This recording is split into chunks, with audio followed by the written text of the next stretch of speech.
Hey, what's up? We're Steel Panther. You're watching Fuse on Demand. Get it when you want it. Don't die. The fudge has been lined.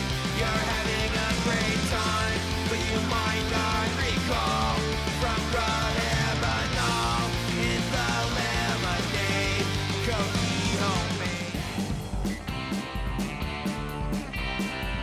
Yeah, we're not going to say anything anytime soon. I've been I haven't been inspired by many things. So I've been writing songs, but they don't really feel like NOFX songs to me.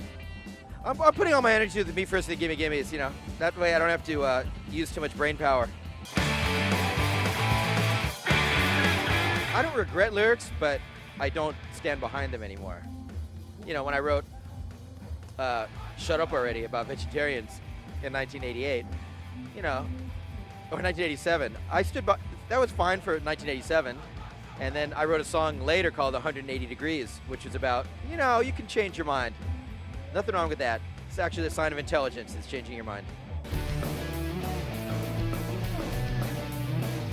I first put out a NOFX record in '87 when no one else would put our records out. In fact, this one company in Germany, this record label expressed interest, and they said, we'd like to release a record from you guys. And we recorded it and sent it to them, and they said, no, you're not as good as we thought you were. As we had heard. So I had to put it out myself. So, you know, basically, in the late 80s, there weren't any punk labels around. Very few. So you had to do it yourself. That's what I did. I just did it myself. We were signed to Epitaph, but it seemed like that was the only label, them and Lookout, you know, and a couple others on the East Coast. Just seemed like the right idea to do. The right time to start a label, because there weren't many around, and I was seeing tons of good bands on tour. The first 7-inch we did was a Xerox copy, a Xerox cover that we folded in half, and that was what Lookout did. But I didn't go over there. I figured that out on my own when I had the Green Day 7-inch.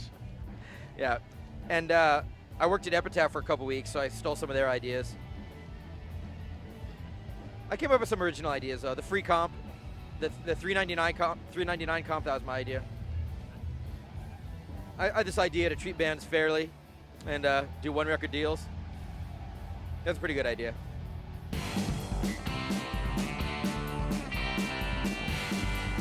No Use for Name. No Use for Name has sold over 1 million records. Lagwagon over 1 million records. Me First and the Gimme Gimmes, but do we really count as a band?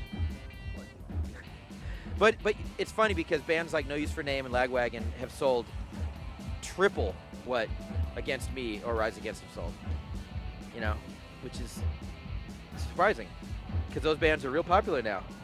But in the 90s, those other bands were real popular and people bought CDs. High standard from Japan. We just exported hundreds and hundreds and hundreds of thousands of records to Japan and dozens in the US.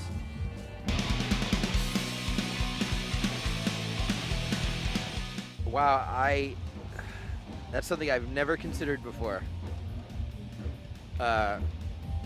I don't know. I wouldn't do what Johnny Ramone did. I wouldn't go on stage and say thank you and God bless George Bush. That, you know, severely marred the Ramones. Thank you, Johnny. I don't know. What would I do? I don't know. I'd probably go to the party, but I don't think that would ever happen. I don't think the Rock and Roll Hall of Fame wants NOFX. I didn't say never. I said I don't think they would ever want us. Never say ever.